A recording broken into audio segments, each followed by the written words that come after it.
Canada's Foreign Affairs Department says about 70 Canadians are stuck in the Gaza Strip right now. They're going to bomb all these buildings. Asia Mathkour is among them. She moved to Gaza in 2014. She's there with her husband and 2 young children, along with her parents and other relatives. They had been taking cover in her parents' basement, but fled after the house was damaged by Israeli airstrikes. And they've since relocated a number of times, trying to escape the explosions.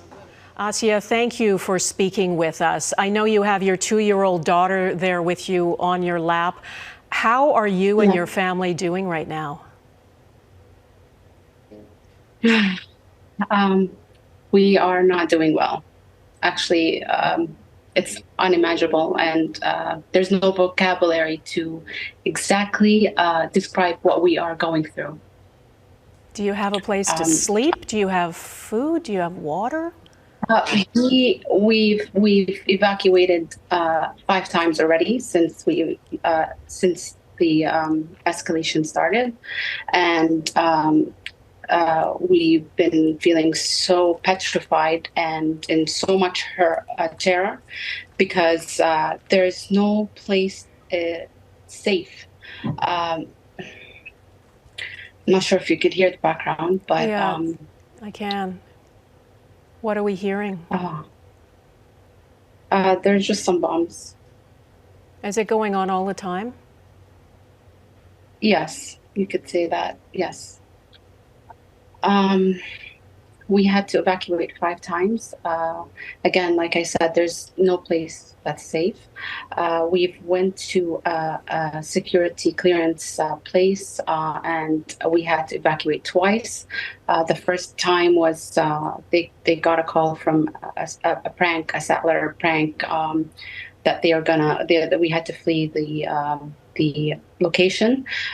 We went to a family resident, like a relative, and the next morning when we got cleared to go back to the hotel,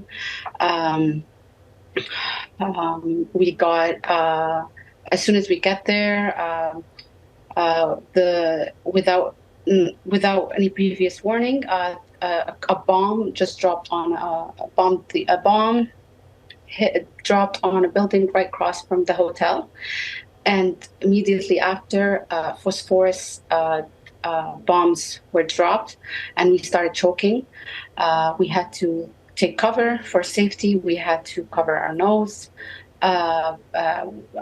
Most of our lungs actually we are suffering from the aftermath of inhaling so much of the phosphorus smoke. And also, again, we had to leave the hotel, and again, we went back to the relative house. For now, it seems it's the safest location. I don't want to say safest because any minute right now we can get a call telling us to evacuate the area and the whole neighborhood. And I want to say, about speaking of neighborhoods, what's been happening to Gaza Strip is a mass extermination to neighborhoods and to families. It's a horrific catastrophe, actually, what's been going on. Are the Israelis giving some warnings before they launch airstrikes? Not always. Not always. Sometimes they are, and most of the time they aren't. You know, Israel says that it's targeting Hamas fighters there, that every Hamas fighter is a dead man, they say. We know, of course, that women and children are dying there too, and innocent civilians. What do you want the world to know about that? The targets are to civilians. You go to the hospital, and it's packed. It's packed with children, women, injured, murdered kids, and families. I mean, like, there's if you follow the news, which doesn't reach to Canada, a family of 18, 25 are completely wiped off. the actual hospital announced that they are running out of fuel for the generators. The injured, they're actually seeing the patients on the ground, and there's no space in the mortgage. There isn't at all. Asia, you have a 2-year-old and a 4-year-old. How are Yeah, they doing? a 5-year-old. A 5-year-old. Well, 5-year-old. my son, my son was very. He's really scared, to be honest, and he doesn't understand what's going on. He keeps asking questions, why, and he sees that we are in terror. He sees that we are so scared, and I tried to tell him, you're strong. We can be all strong together. He told me, I cannot handle it. I cannot handle this. I cannot go through it. And he tells me, I want to leave. I need to. I don't want to stay here. I don't want to stay in this war zone. My 2-year-old daughter, every time she sleeps literally in my lap, and every time a bomb goes off, she has she grabs onto me while she's sleeping. She goes like this, and she'd say, like, when she hears it, she'd say like a rocket or a bomb. I'm scared. She says the words "I'm scared" also. What I can do for them, to be honest, is tell them it's okay. We're okay. I'm here. I'm with you. Honestly, we're just waiting to be saved and to be seen by the Canadian government to help us. There is some talk. There is some talk, Asia, about opening up a safe corridor to get people like you and your family out. Have you heard anything about that? Have you had any contact with the Canadian government? I've only had the contact where they told me once they have more information, they will contact us.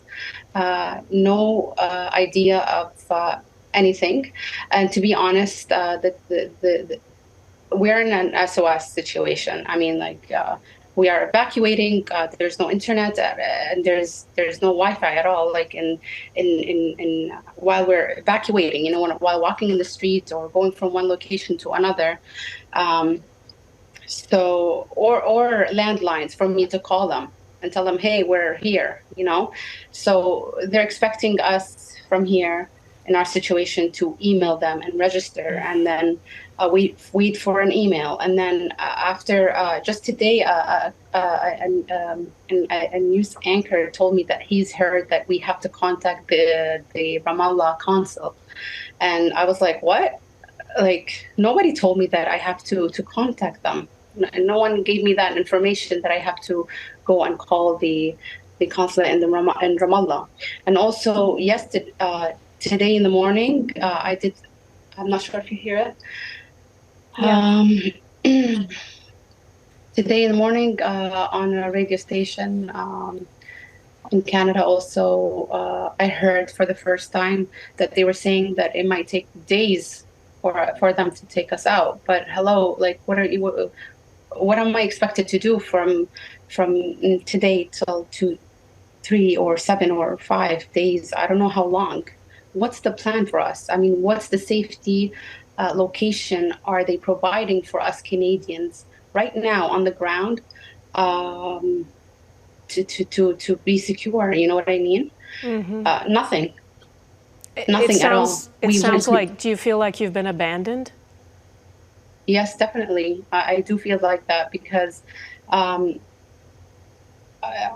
mean, like, for me to be heard, to be honest, my family back home in Canada, my friends, oh my God, my friends, they kept contacting me. They contacted so many contacts, whatever contact they got, to get the media to contact me, to get me in touch with Canadian sources, just like you and like many other news anchors, just to be heard and for people to see us civilians here. Asia, it sounds like you're living minute by minute right now. We are living minute by minute because, like I said, Given what I've been through, honestly, like I thought evacuating from my house, going through the first night underground, the basement, in the sauna room, and seeing what I saw that morning, and having to evacuate, I was like, okay, no, no, no, we need to get out, right? And this is what I told my son: I will get you out. As we were walking on rubbles, trying to seek a secure area where we can stop a car to go to another safe. It was a disaster, honestly. It was so horrifying, and seeing my kids go through it all, uh, it's undescribable, to be honest. And then the next day, when we got to, again, I'm going to say again, to a security clearance hotel, we got a call to evacuate. I mean, Yeah. okay. Yeah. It's impossible to find a safe place.